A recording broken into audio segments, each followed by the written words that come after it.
We are African, and we happen to be in America. We're not American. We are people who formerly were Africans who were kidnapped and brought to America. We were brought here against our will. We were not brought here to be made citizens. And because we weren't brought here to be made citizens today, now that we've become awakened to some degree, they look upon us with hostility and unfriendliness. Who is the real revolutionaries? And I don't want my people to be contrary. And brothers, you're right, you're right, you're right, you're right, you're right. We gon' fight, we gon' fight, we love to fight, we gonna fight, fight this war.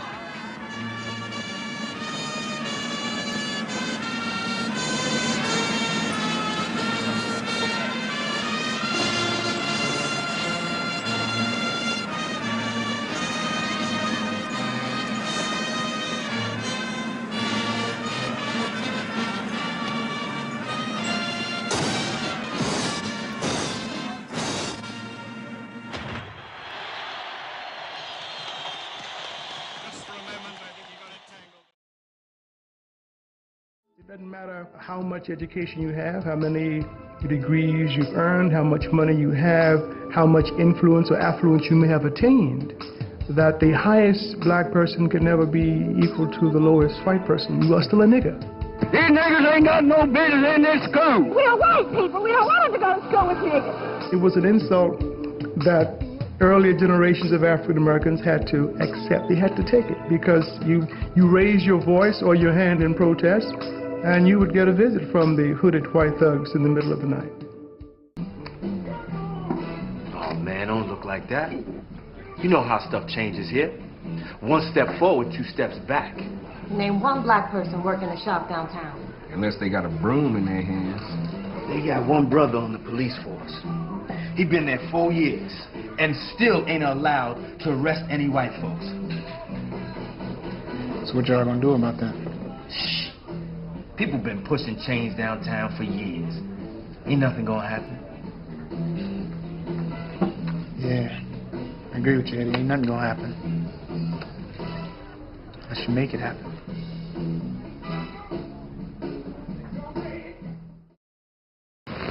We will continue the protest in the same spirit of love and nonviolence and passive resistance.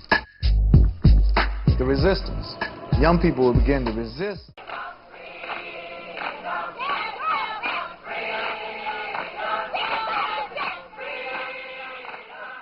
Soon, lunch counters in 65 cities were filled with black students calmly insisting on service. They were served up words of hate. I said, I'm sorry, our management does not allow us to serve niggers in here. They don't want no nigger. No nigger. No niggers. That was all so sweet, man. What the heck? Hey, what are you niggers doing in our neighborhood? What are you doing?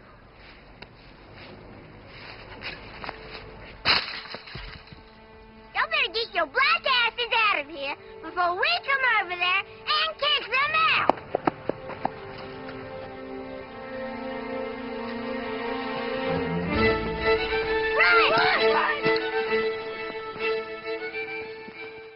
Martin Luther King was never my favorite, but I admired him. I liked what he stood for. But after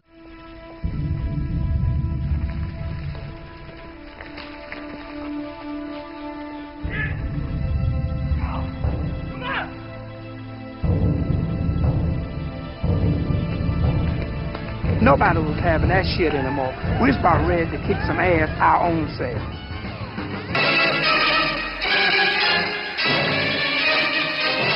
4 days of rioting, looting, and arson rocked the city of Detroit in the worst outbreak of urban racial violence this year. Entire blocks of homes become infernos. At least 36 are killed, more than 2,000 injured, and damage topped the $500 million mark. Governor Romney declares a state of emergency, requests federal troops, and 5,000 paratroopers reinforce the National Guard, state and city police. The city's industry and business are severely affected, and a tight curfew is ordered in the Motor Center. besieged city of guerrilla warfare. Sniper groups use day and night hit-and-run tactics before tanks move in to curb their window and rooftop barrage. Wreckage is everywhere. They take care of the reasons.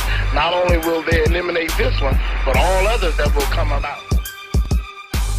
I don't think it's over. I think it lasts until people understand what's going on.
can have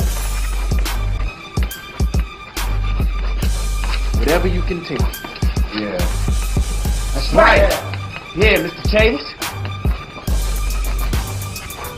But you can only keep what you can hold. That's right, we're gonna keep it. Keep what, Gerald? Beer, cigarettes, TV sets. You think that's why the state troopers are here? Because you broke some windows and stole some groceries? They're not. You wanna know why they're here?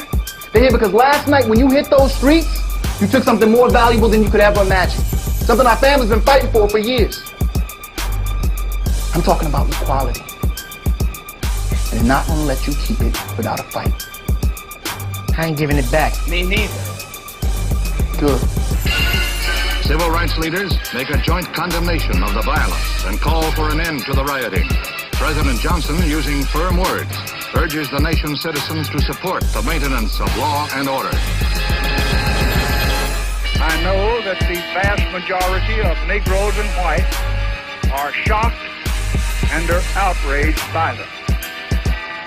Pillage, looting, murder, and arson have nothing to do with civil rights. They are criminal conduct. Your president calls upon all of our people in all of our cities to join in a determined program to maintain law and order, to condemn and to combat lawlessness in all of its forms, and firmly to show by word and by deed that riots, looting, and public disorder will just not be tolerated. I never referred to that.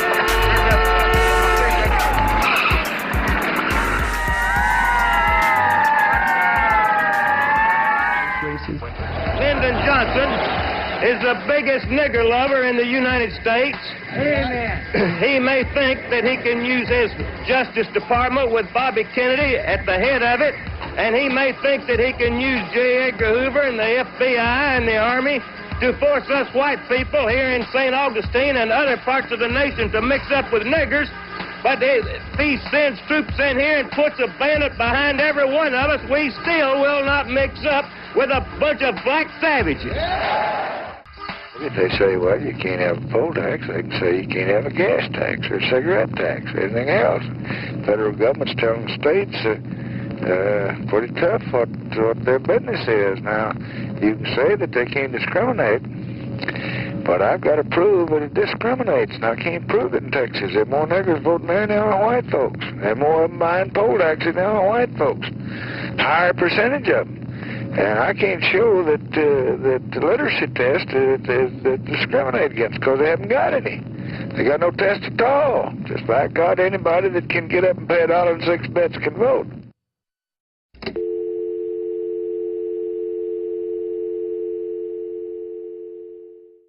Congress passes the most sweeping civil rights bill ever to be written into the law, and thus reaffirms the conception of equality for all men that began with Lincoln and the Civil War 100 years ago.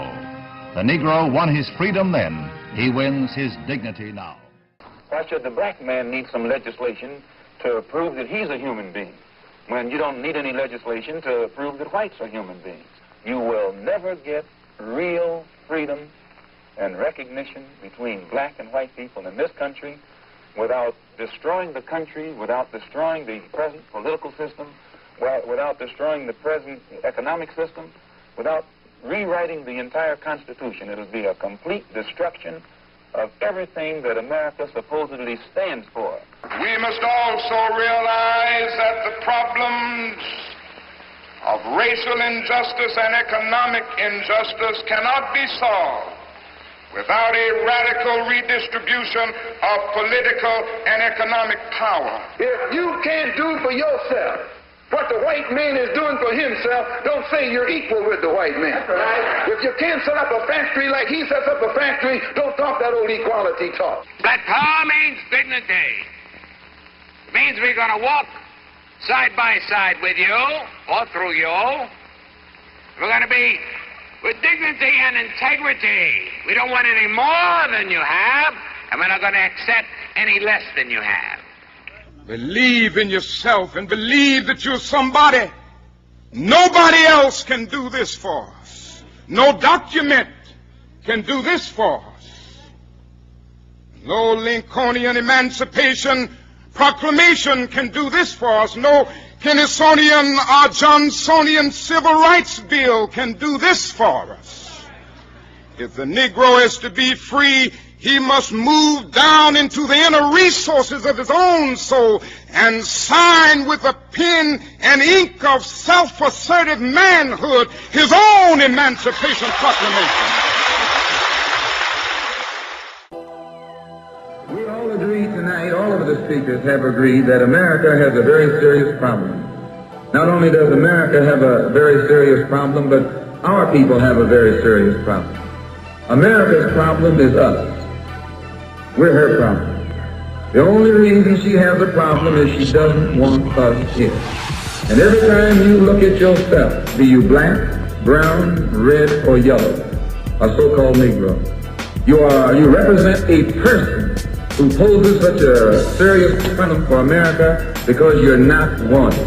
Once you face this as a fact, then you can start plotting a course that will make you appear intelligent instead of unintelligent. America has given the Negro people a bad check. A check which has come back marked insufficient funds. If you only ask for crumbs, and the granting of those crumbs causes bloodshed, what do you think will be caused when you ask for a loaf of bread or a bakery in which to bake your own bread? Question is whether our nation has the will. And I submit that if we can spend $35 billion a year to fight an ill-considered war in Vietnam and $20 billion to put a man on the moon, our nation can spend billions of dollars to put God's children on their own 2 feet right here on earth. As long as the masses of black people are involved in the struggle for freedom, not integration, but freedom and respect as human beings, respect as men, and show that they're willing to die to be respected as men, then the power structure sits up and takes notice. There are more slums that Negroes are living in the United States of America today than there were 20 years ago. Yes. Fact is that the Negro is more covered up in ghettos today, more segregated in housing today than 20 years ago. Fact is that schools, particularly in the North, are more segregated today than they were in 1954 when the Supreme Court rendered its decision outlawing segregation. These are the hard facts. You said power structure. I know you mean the white power structure because that's all we have in America. And the white power structure today is just as much interested in perpetuating slavery as the white power structure was 100 years ago. Only now they use modern methods of doing so. And I say that there is a great need now for a radical reordering of priorities in America, and that is a need for a revolution of values. This is American justice. That's right. This is American democracy. And those of you who are familiar with it know that in America, democracy is hypocrisy. Now, if I'm wrong, put me in jail. But if you can't prove that a democracy is not hypocrisy, then don't put your hands on me. I don't believe in guerrilla warfare. I think it would be both impractical, ineffective, and immoral. I think we must see, on the other hand, however, that the young militants are in the revolutionary spirit, and they are concerned about revolutionizing certain values that have been existing in our society that need to be revolutionized. Democracy is hypocrisy. If democracy means freedom, why aren't our people free? If democracy means justice, why don't we have justice? If democracy means equality, why don't we have equality? Black power is a consequence of the white backlash. Riots are consequences of the white backlash rather than a cause from it.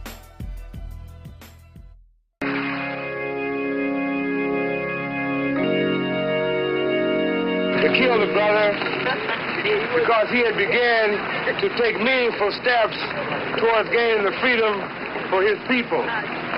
He was taking steps to internationalize the black man's struggle and to take it to the United Nations.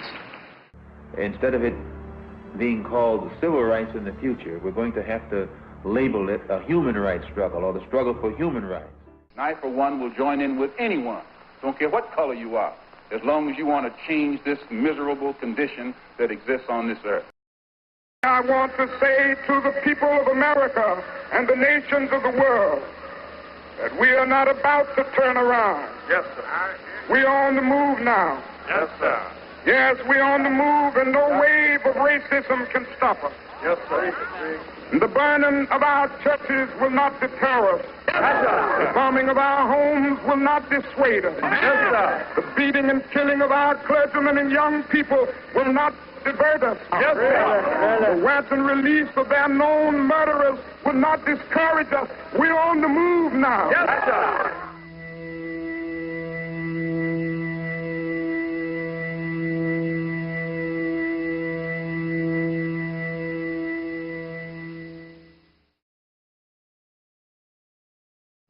We've got some difficult days ahead.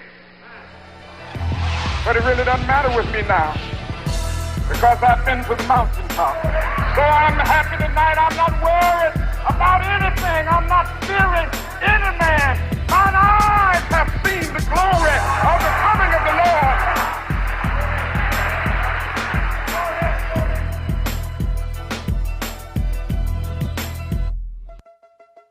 Our brother Martin Luther King exhausted a means of nonviolence with his life being taken by some racist. What is being done to us is what we hate, and what happened to Martin Luther King is what we hate. You darn right. We respect nonviolence. But nonviolence on the part of who? On the part of racists in this country, on the part of the racists who contest the police department, who are organized and maintained by the power structure. We want nonviolence, just like Martin Luther King. But to sit and watch ourselves to be slaughtered, like our brother, like he was shot, etc., we must defend ourselves, as Malcolm X said, by any means necessary. Those who make peaceful revolution impossible only make violent revolution inevitable. The Black Panther Party for Self-Defense calls upon the American people in general and the black people in particular to take careful note of the racist California legislature, which is now considering legislation aimed at keeping the black people disarmed and powerless. At the very same time, racist police agencies are intensifying the terror, brutality, murder, and repression of black people. Well, if they had not killed Malcolm X, probably the Black Panther Party would not have evolved. Huey and Bobby said we want an immediate end to police brutality and the murder of black people. It's always been a society, working class whites pitted against blacks. They had nothing else they could do but be police and try to come out of their Oklahoma Dust Bowl, I'm gonna kick your ass nigger kind of attitude. Every young black man that was being shot during that time, the police never got indicted for murder or nothing. If anything, they got a promotion. It was all about this need to change and alter the government, to evolve some community control kind of political power back into the hands of African American people in the black community. Actually, the Black Panther Party in total was a very American phenomenon. It was very similar analytically to the Minutemen, historically, a group of local citizens who rose up to defend their community against aggression. They wanted to dismiss us as being a street gang. Well, we certainly were not a street gang. The threat was that we were a group of young people who were committed to organize into a political power base the poor and oppressed people throughout this country. Police in our community couldn't possibly be there to protect our property because we own no property. They couldn't possibly be there to see that we receive the due process of law for the simple reason that the police themselves deny us the due process of law. And so it's very apparent that the police are only in our community, not for our security, but the security of the business owners in the community, and also to see that the status quo is kept intact. We have to defend ourselves. We intend to defend ourselves. We did so in the past, and we're going to do it today, and the day after that, and the day after that, because only through this proper example of the self-defense and the proper example of retaliation, and by letting these people know that we move from some basic laws, that anything that goes down on the oppressed people, on the part of the oppressor, it should be reciprocal. And in plain proletarian workers' language, it takes two to tango. As soon as these motherfuckers go, we go. We feel that the police must be brought under control by any means necessary, including through force of arms. And we have never bit our tongue about that. We say it now loud and clear. We've always said, we're not afraid to say it, that these racist Gestapo pigs have to stop brutalizing our community, or we're going to take up guns, we're going to drive them out. I'm telling Huey on the walkie-talkie because I'm riding in the lead car. Huey, we got a policeman down here. There's a lot of people down here in the corner. Let's get out here, man, because he's arresting somebody. We pull over, we park legally. We're 100 and some feet away. We all pile out the cars. We're a well-organized group, and we're observing the police under the law, and we're not going to take any crap from them if they do try something. But we want to recruit the people. We're trying to capture the imagination of the people in the community to let them know. I think somebody I remember saying, what they got, sticks? Because, you know, it's dark, and people don't expect to see people with guns, black folks, right? And it's nighttime, like. And somebody said, man, no, them some goddamn guns. And somebody said, I'm getting the hell out of here. Huey tells this brother who says, I'm getting out of here, he says, no, you don't have to leave. We're a new organization. We're the Black Panther Party. We're here to observe these police out here. We've been brutalizing our people in the community. So please stay. We've researched the law. Everybody knows we have a right to observe the police. Well, that got the police's attention. He stands up. You have no right to observe me, he hollers at Huey. But Huey says, no. Huey citing the specifics of the damn law. And some sister in the audience said, well, go ahead on and tell it. And another brother said, what kind of Negroes is these? And the cop says, well, is that gun loaded? He would say, if I know it's loaded, that's good enough. This scene, man, where bang, when Huey says, if I know it's good enough, it caused little Bobby to say, yeah, that's right, I haven't jacked around the chamber. And the other brothers with the long guns, and the cop turned around and saw all these people jacking the rounds off in the chamber. It blew his mind. He was awed. He stepped over to his arrestee. He opened the back door. Unconsciously, he protected the arrestee's head, put him in the car, shut the door. Then he stopped to look at the sister. And he was shocked because the sister had the earrings on. That well, female was even there with a big old 44 strapped down, something like Clint Eastwood or something. Well, what are we doing? We passed out the 10-point platformer program. Political education session meeting is at 2 p.m. at 5624 Grove Street up in North Oakland. Please be there, brothers and sisters, because we're going to organize some political, electoral, community power in the black community. That's how the Black Panther Party got started. We want freedom. We want the power to determine the destiny of our black communities. We want full employment for our people. We want an end to the robbery by the capitalists of our black community. We want decent housing, fit for shelter for human beings. We want education for our people that exposes the true nature of this decadent American society. We want education that teaches us our true history and our role in the present-day society. We want all black men exempt from military service. And we want immediate end to police brutality and murder of black people. We want freedom for all black men held in federal, state, county, and city prisons and jails. We want all black people, when brought to trial, to be tried by a jury of their peer group. Our people from their black communities as defined by the Constitution of the United States. We want land, bread, housing, education, clothing, justice, and peace. Many people don't understand that the Black Panther Party's 10-point program and platform was basically a statement of principles. And it was around these principles that we organized in the black community. People learn by example. I don't think anybody has an argument with that. I think that when Huey P. Newton said that people learn basically by observation and participation, I think that everybody caught on to that. So what we're saying very simply is that if they learn by observation and participation, that we need to do more acting than we need to do writing. And I think the Black Panther Party is doing that. That we didn't talk about a Breakfast for Children program, we've got one. We're not going to tell you how many kids we intend to feed and speed in Chicago. We're feeding 3,000 to 4,000 every week already, and I don't know how many all around the country. We're not talking about beginning to think about treating people free when they need medical services. We're opening a free health clinic in the city of Chicago in less than 3 weeks. These are the type of examples that people can relate to. Come on in, little brother. Come on in, little sister. Y'all can sit down and get something to eat. This was a powerful thing that the Black Panther Party was about. Again, with the programs like the breakfast program, the health clinic, the prisoner visitation program.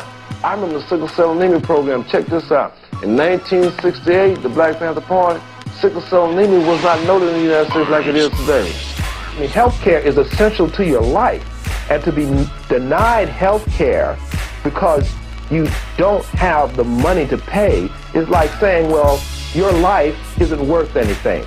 And so to have this clinic available, and the clinics that exist today because of what was started then, these clinics provide a service that is invaluable. We were constantly 24 hours a day doing something, working with our community and supporting our community and cleaning up our community. These are not the type of activities that are done by a gang. Jesse Andrews, who was the treasurer of the state of California, said that the Black Panther Party was feeding more hungry children than the United States government. As far as the food program, we went out to the merchants in the community. We would ask them a simple question: how much of this money that you made in your business have you contributed back to the community? And over 90% of them said zero. And we approached them for canned goods or food or day-old bread or fresh food, whatever the case might be. So they donated. And that's how we got to serving people in the community who didn't have food or went to school on an empty stomach. And so at 5 o'clock in the morning, you'd have to get up from the Panther Pad over there and go over to this breakfast program, start up the stove and make the breakfast, and then make sure it's ready in a timely fashion. And it's a hot breakfast with the sausages and the eggs and the grits. And if it called for us to stay there and scrub the walls and do whatever was necessary, we would do that. We feed about 10,000 across the country each day. When I did join the Black Panther Party, you thought that you just had to have a gun and that was it. And I was totally wrong. What you had to do was pick up some books and start to educate yourself. The Black Panther Party was different in the sense that it considered itself a revolutionary nationalist organization. The ideological hears of Malcolm X. Mao Zedong's writings, in particular the quotations from Mao, which is known as the Little Red Book, proved very effective for that because it helped us to develop the discipline and the techniques necessary to do our community work. Arms. I hear this a lot from young people saying they had no idea there were any women in the civil rights movement. They had no idea there were any women in the Black Panther Party. Of course there were women. There were women leaders in the civil rights movement. There were women leaders in the Black Panther Party. I was the Central Committee member. I was the communications secretary of the Black Panther Party. The persons who tended to have the most sophisticated and intellectual understanding of revolutionary concepts and ideology, and who had more maturity and sophistication in organizing skills, tended to be women. Women like Afeni Shakur, Joan Bird, Assata Shakur, Kathleen Cleaver. There were women at every demonstration. There were women who were arrested in some of the shootouts, such as the Los Angeles office when they paraded all the Panthers out. Among the people arrested were women. There were women on trial, such as Erica Huggins, when Bobby Seale was tried for conspiracy to commit murder. So was Erica. It wasn't like the women's section or the women's auxiliary and the men Panthers.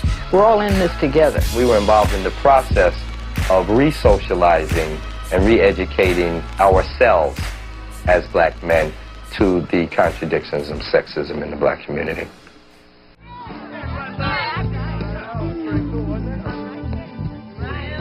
Now, they sent our men off to Vietnam to fight for this so-called democracy.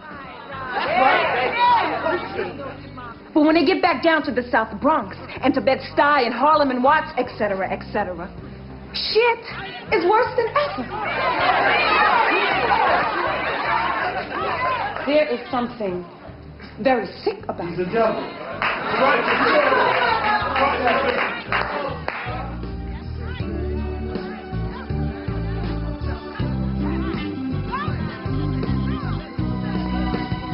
Power to the people!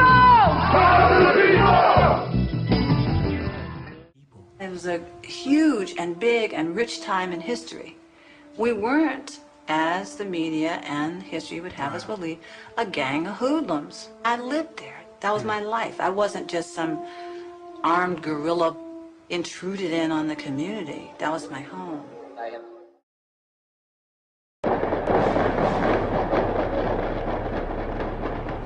We had gotten word that they were coming.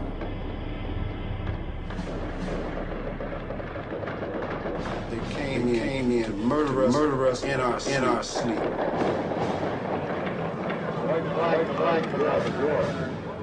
Every one of them was my artist. You know, it was a real thing that went on that they were really carrying out the artists, soldiers.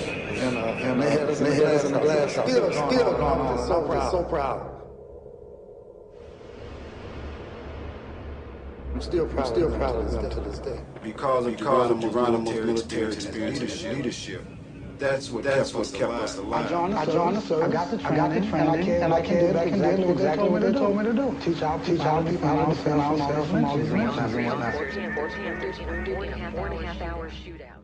It is time for an honest look at the problem of order in the United States. Dissent is a necessary ingredient of change.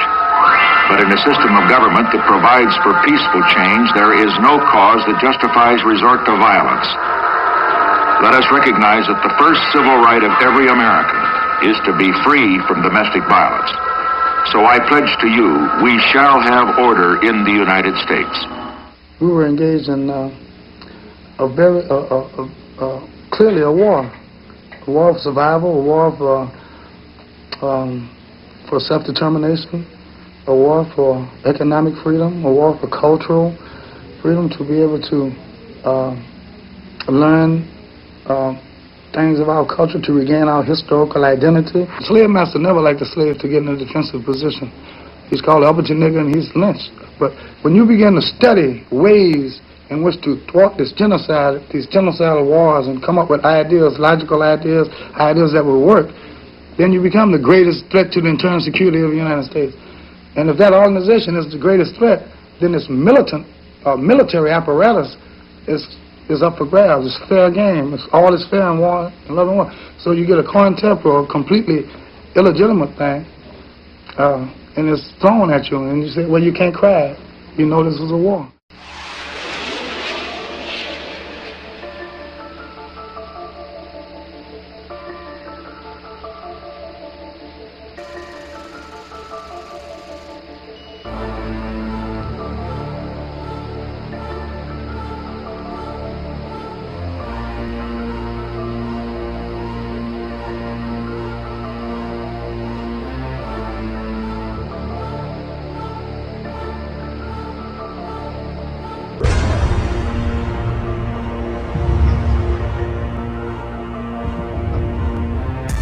Vice President Agnew has called the Panthers a completely irresponsible, anarchistic group of criminals. Hoover decided that for some reason the Panthers were the most dangerous organization in the United States, even more dangerous than the Communist Party or the Mafia. And so he ordered them essentially destroyed. Directives issued by FBI headquarters called for, quote, imaginative and hard-hitting counterintelligence measures aimed at crippling the Black Panther Party. The FBI set out to neutralize the Black Panther Party any way they could. I've seen top secret documents from the White House authored by Nixon communicating with J. Edgar Hoover specifically about the Panthers.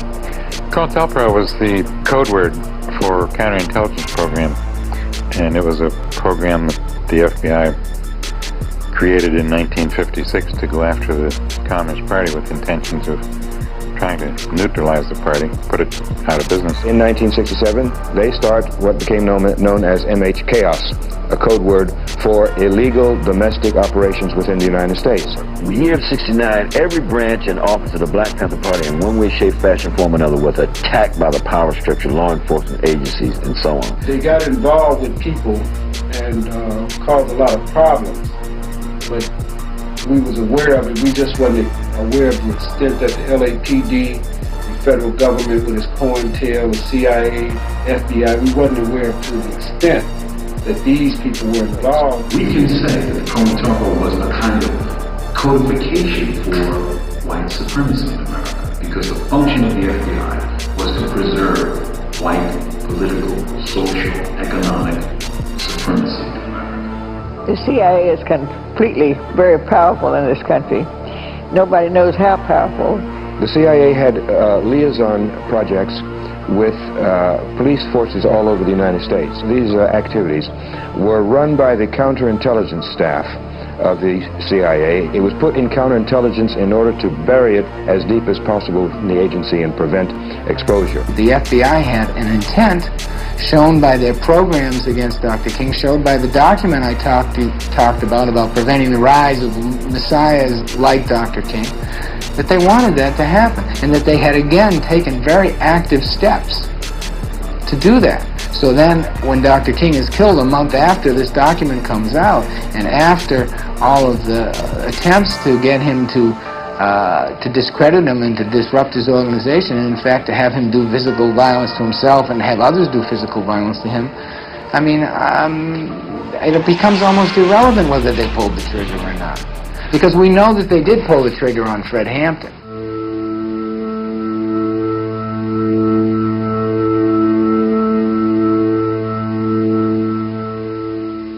Fred Hampton was only 20 years old, but he had the ability to really move people, to speak in a way that got people going, that effectively seemed to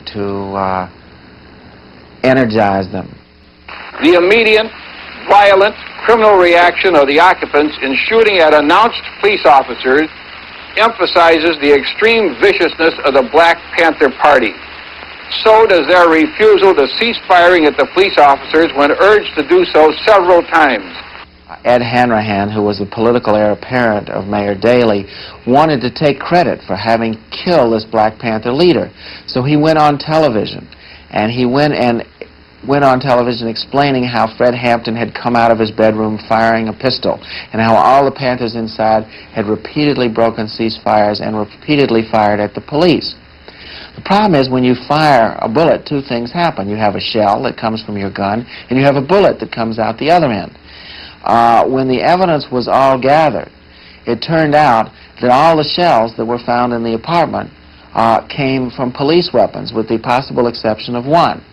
All the bullet holes, the directions of those bullet holes, were all coming inside from outside. That is, showed that they were fired by the police. So that all of the evidence that Hanrahan said, all the evidence that was gathered, proved that it was the police who fired, not the Panthers. We can't prove for sure that the FBI COINTEL program or an agent of the FBI actually killed Malcolm X. They were certainly trying to reach that end. They were articulating that goal, and they were taking steps in furtherance of that, trying to cause the exact same thing to happen which happened. So we can step back from it and say, regardless of their success, whether they were the ones who pulled the trigger, this gives us an idea of what their intent was, what they were willing to do, what their political viewpoint was, and what ends and what unconstitutional and violent ends they were willing to adopt and use in order to reach their goal, which was to destroy progressive movements. Any black leader with charisma was a target of the government's COINTELPRO program.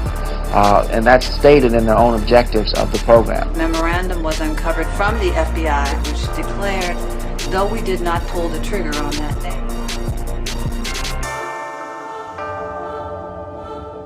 we did cause the unrest that preceded it. The FBI would get hotel stationery, type a letter saying that Connie had met with Huey and David, and they were really hostile toward Eldridge, and he should be very careful about how he deals with them. And it would be, the signature would be C. Then Connie would get back to Algiers and tell us about her meeting. We already had this letter. And then she'd say, but I didn't send you that letter. So then we'd say, oh, she's lying. A split apparently has opened in the leadership of the Black Panther Party. On a San Francisco television talk show, Huey Newton, in the studio, talked with fugitive Eldridge Cleaver, speaking by telephone from Algeria. Cleaver said a purge of Black Panther members is tearing the party apart, blamed it on David Hilliard, and demanded the ouster of Hilliard as Panther Chief of Staff. Many of those confrontations, both on the West Coast and between the East Coast and the West Coast, happened because of the COINTELPRO program, what they call Program Brown Mail. They would write to one person and sign their letter.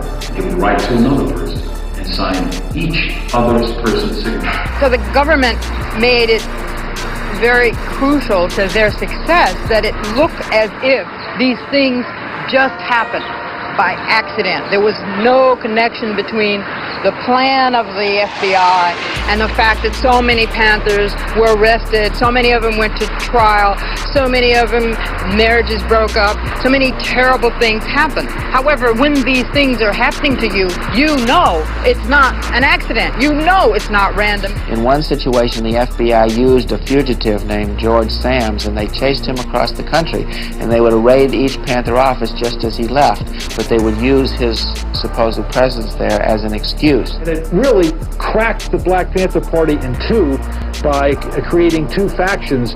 All of this was happening at the same time that Huey Newton was planning his itinerary to come back east, and the government used the hysteria and the paranoia around these issues to give Huey the impression that the New York Panthers were unloyal to him.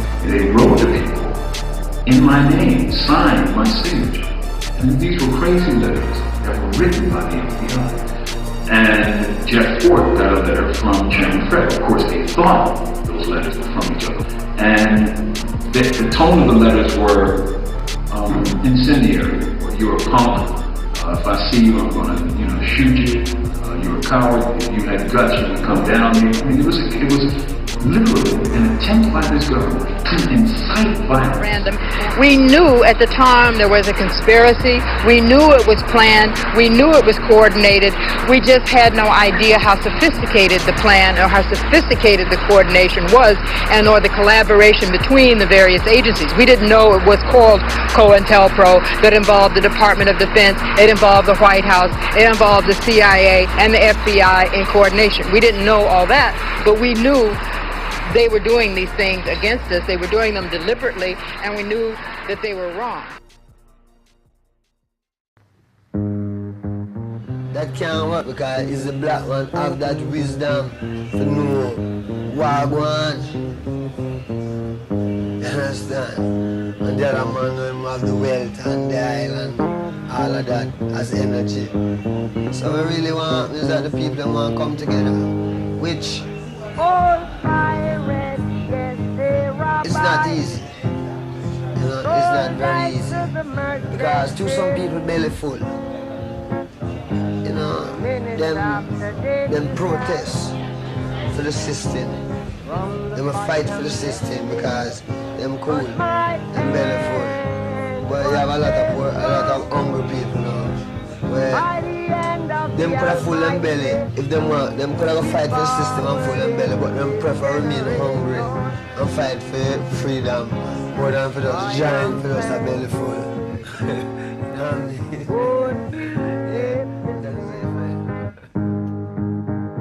Another song of freedom.